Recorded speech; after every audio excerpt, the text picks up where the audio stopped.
Okay, now we're going to talk a little bit about energy psychology so that we can move into it later on.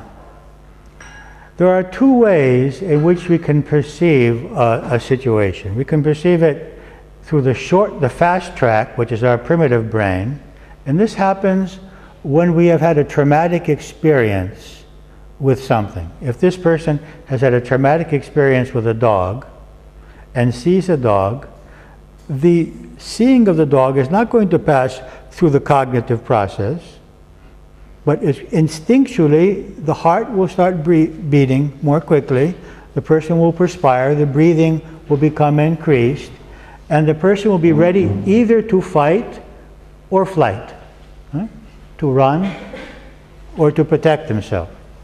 And this can happen with anything in life, that we have these automatic emotional reactions. Okay? The slow track is when this perception goes through the mind, it is analyzed, it is evaluated, and the reaction is created. Okay? Now, all of the forms of energy psychology, EFT, TAT, BSFF, WHEE, sedona method, freeze frame, all these methods are ways in which to disable this automatic emotional reaction. If we ask this person, do you really believe that you're in danger? They will say, no, but I can't control myself. So one thing is to change the belief. So there are two kinds of work going on here. Changing the belief, but also removing the conditioned energy field about that situation. So we can have changed the belief, but the old energy field, the automatic reaction, can still be there. Can any of you identify with this, that you have changed some beliefs, but some things still bother you? I was like that. When I was 7 years old, I came back from school and met our dog, and he was angry at me. Okay. And he attacked me. Okay. And from then on, You're still feeling that? I do not still, no. I had another experience when 20 more years later. My husband and I went scuba diving. Yes. But the boat that we have to get on was in a farm in Mars, in one of the villages. Yeah. So we had to wait for the boat. And I had to sit in an old chair in the farm. There were all sorts of animals around. Yeah. They were passing through, trying to touch me. And I said, let's go. Good. Forget it. Okay. And I'm not scared of any kind of Okay. Good. Okay. It was a nice healing experience. Okay. But it's very possible for us to consciously believe that we are not in danger or that we are worthy and still feel that self-doubt or feel that danger. Okay? Now, I don't think we need to go into this, a little too philosophical at this point. We may go back to some of these. This is an interesting experiment. Have you seen how many of you have seen the slide, the photographs by Masaru Emoto? Okay. This is a Japanese doctor who took samples of water from various places and then introduced thoughts and motives to the water, feelings. Okay. So this is a water from a dam before a blessing took place on this water. And this is the same water after the blessing. You can see this incredible change, which is showing what? That our emotions, that our minds, our thoughts affect the water. Now, our bodies are 80 to 90% water. So every emotion that I have, every thought that I have is conditioning the water in my body in a different way. Yes? I tried that myself. Yes. And the taste of the water Changes. Good. Yeah. Did it change my mind? Or Maybe. Maybe. I can't answer that if it's real or in your mind, but it's very possible.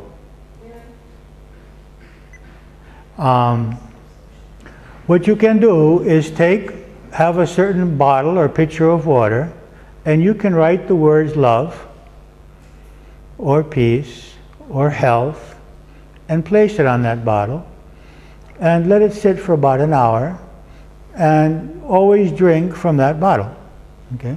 This is, in a sense, you are instilling this energy into the water. Okay? But the most important thing here is to understand that our thoughts affect the world around us. This is water which has been subjected to heavy metal music, and this has been subjected to a certain symphony of music. I would like to say something about this water in recent relation with people who are Baptist.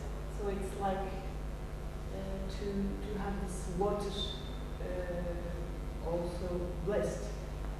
In fact. Which water? In fact, the body's water.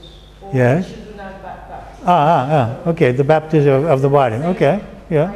It's an interesting idea. I never thought of that. Good, okay. Yeah. Here you see water that was subjected to the words thank you and hello. Okay. Now this is another experiment by a doctor called Larry Dossey. He himself placed cancerous cells in 2 vials, test tubes. Okay? He put the same culture, everything was the same, it was a control experiment. He prayed and he put poison, the same amount of poison, in both tubes. He prayed for the one tube and didn't pray for the other tube. And there was a 20%, what did I do here? A 20% increase in the survival of the cells in the tube that he prayed for. 20% more. They did another experiment in which he put the same experiment in which he visualized light on the cells.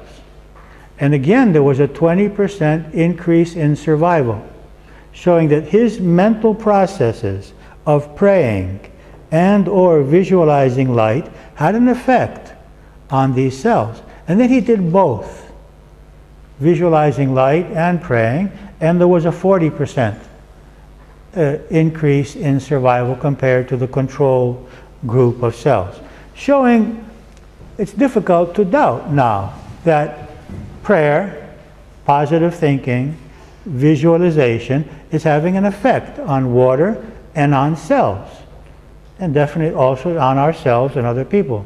Did you want to say something? Yeah, what do you mean by visualization? He would close his eyes and he would imagine the cells as well. Okay? Now let's leave this for a while and move on. This is interesting, actually. This is the heart.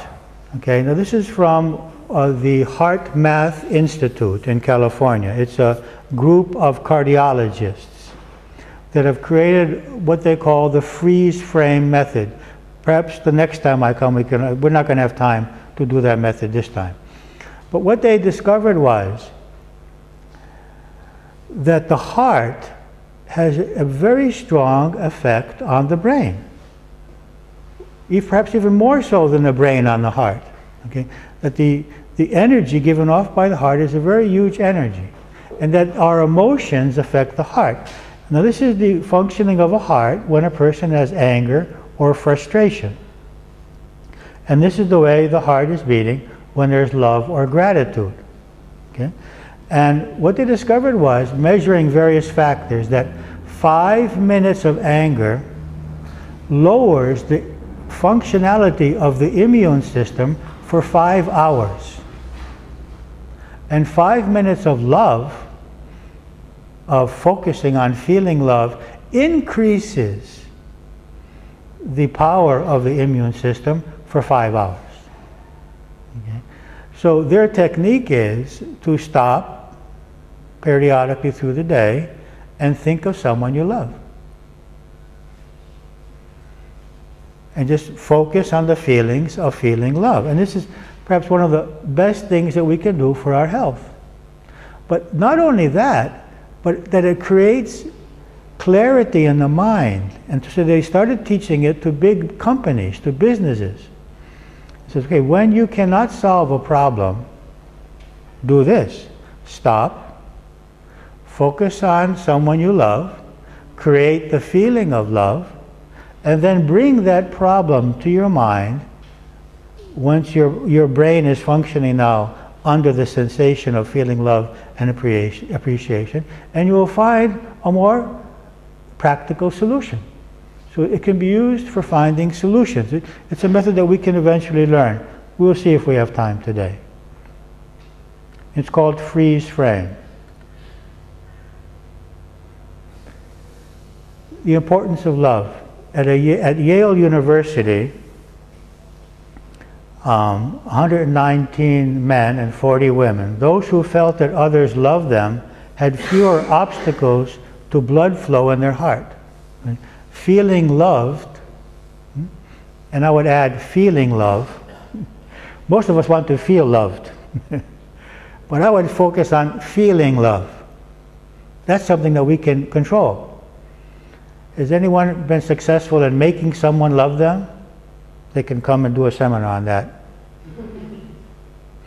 How to make someone love you without changing who you are? You can't do it. So what we can do is love the other. We can control that. At least we can learn to do it. If we can overcome our fears and our insecurities, we can gradually begin to be able to feel love regardless of what the other does. If 700 elderly persons, those who had others to express their love to, felt useful and had better health. Now, they have found that elderly people with pets, dogs or cats, heal more quickly and have better health.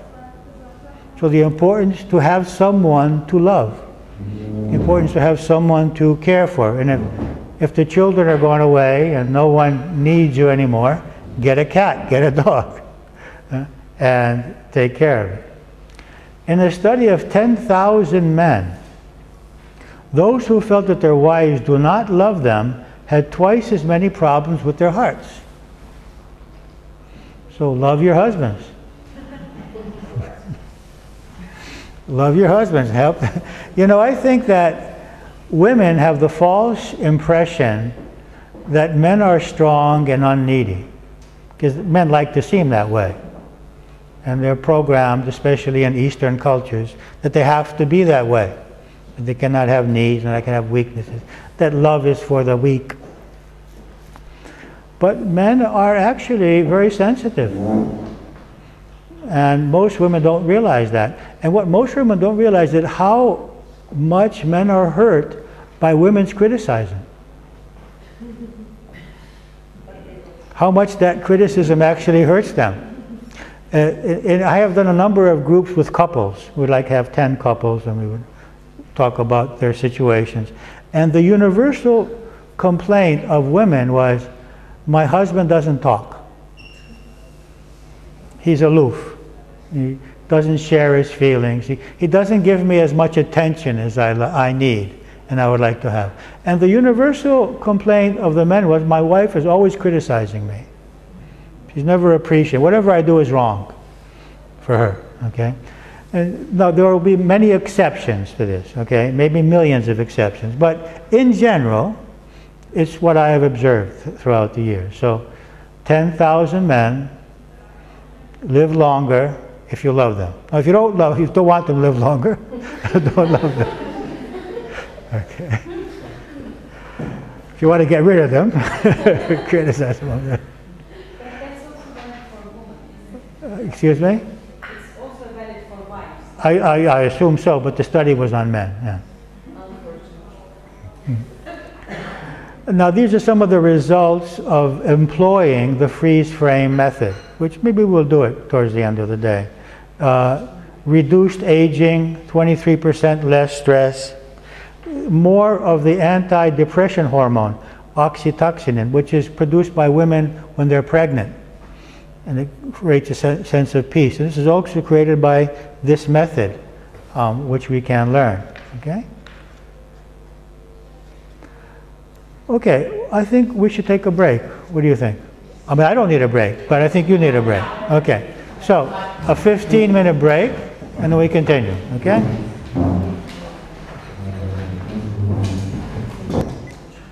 Okay, so we continue now. Employ and live these perceptions in our lives. I'm going to give you a very short history of energy psychology, and then we will start practicing some of the methods, okay? Energy psychology began around 1980 with Roger Callahan, you see his picture here, who created what is called thought field therapy.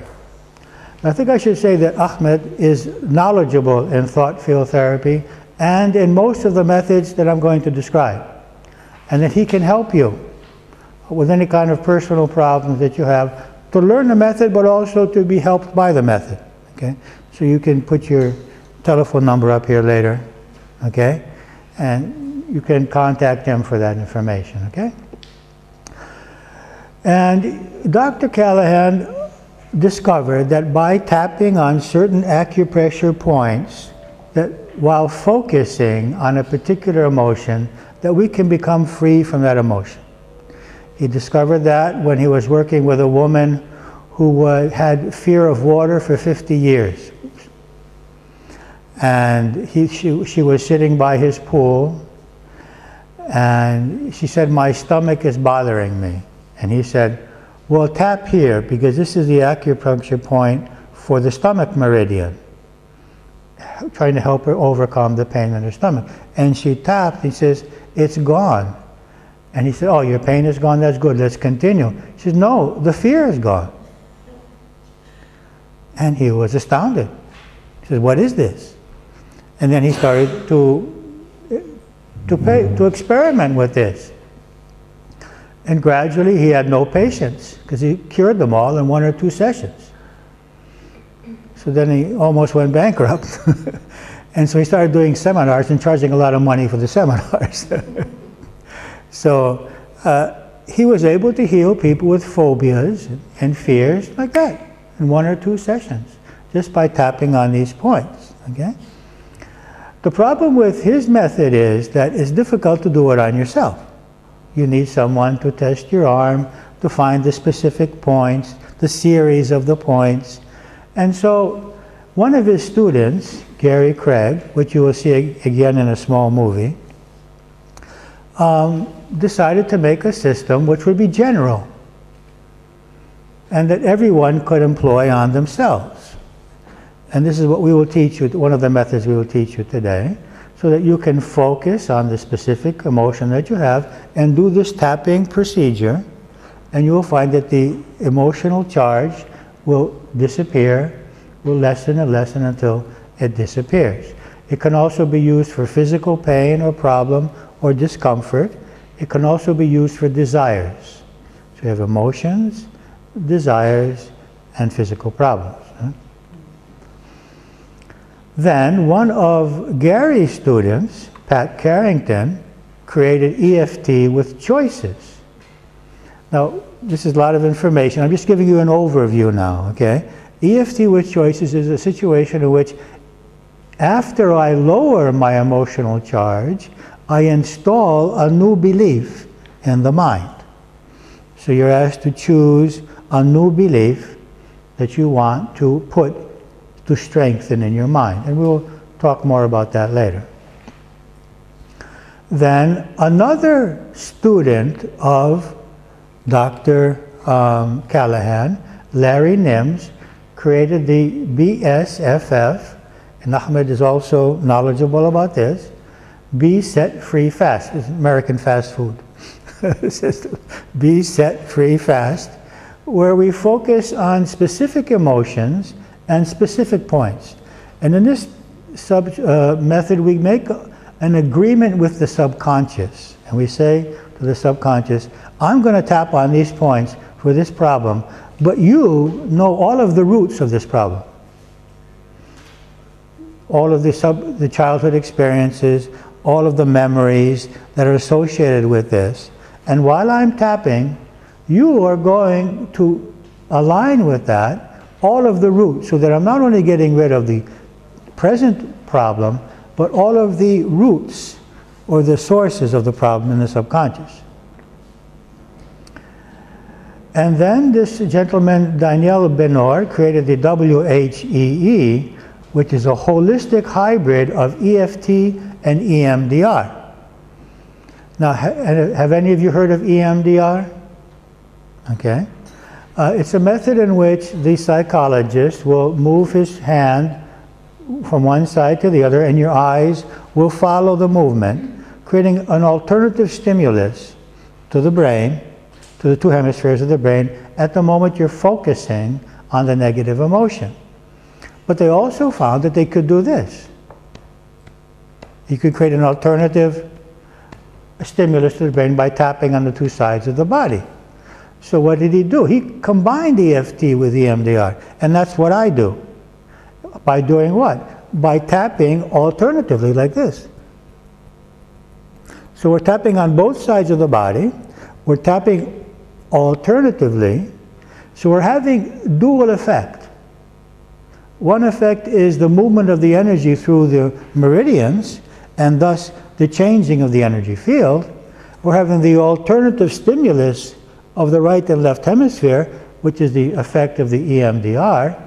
So having power, double effect, so you can do your EFT with this double tapping procedure. The other aspect of EMDR is that once you have lowered your intensity of emotion, you bring the positive belief that you want to install into your mind, and you do the tapping procedure again. And so this makes it even more complete process. Did I see a hand? Yeah. Is it related with creating balance? It's related to two processes. The EFT works by getting the energy to move in the meridians, and thus shattering the old energy crystallized field. Okay? The EMDR and other methods that we will learn function by creating an alternative current to the two hemispheres of the brain, which also decrystallizes the emotional state. So there's two different ways of achieving the same result. And we can combine them in this method. Okay? And then another student of Dr. Callahan, Tapas Fleming, created the TAT. And Ahmed is also knowledgeable of this. Okay? And this is a wonderful method for letting go of old traumas. And we use it especially for forgiveness. Wonderful technique for forgiveness. For forgiving others and for forgiving ourselves. And it's a 7-step process in which you clean yourself completely of this traumatic experience and arrive at a state of forgiveness. We won't be doing that today. This will require, it requires a little more time, and sometimes people like to lie down when they're doing, because you've got your hands like this, or sometimes we do it like this, and it takes some time and energy. But if you want to forgive either others or yourself, this is the method. Then there's the sedona method. Are you using this also, Ahmed? No. I'm sure you'll learn it soon. This is also a wonderful method created by this gentleman, Lester Levingston, who was terminally ill. The doctor said, go home, you're going to die in 3 months. We can't do anything for you. And so he went home. He was also an engineer. And he went home and he started experimenting with his mind. He said, I'm going to experiment with the concept of acceptance. Of accepting everything that I feel and then letting go of everything that I feel. And at another time we will learn the method. We will see if we have time today. He lived 44 years. He was supposed to die in 3 months, and he lived 44 years more. By what? By letting go of the negative emotions. It's just a simple method, very much like meditation. in which we can just, it's all in your pamphlet, okay? Whatever I'm saying. I don't have a pamphlet. Is there one for me? No, a pen I have. The pamphlet, I mean. Yeah. Okay, so everything that I'm showing you and saying to you is in your pamphlet, okay?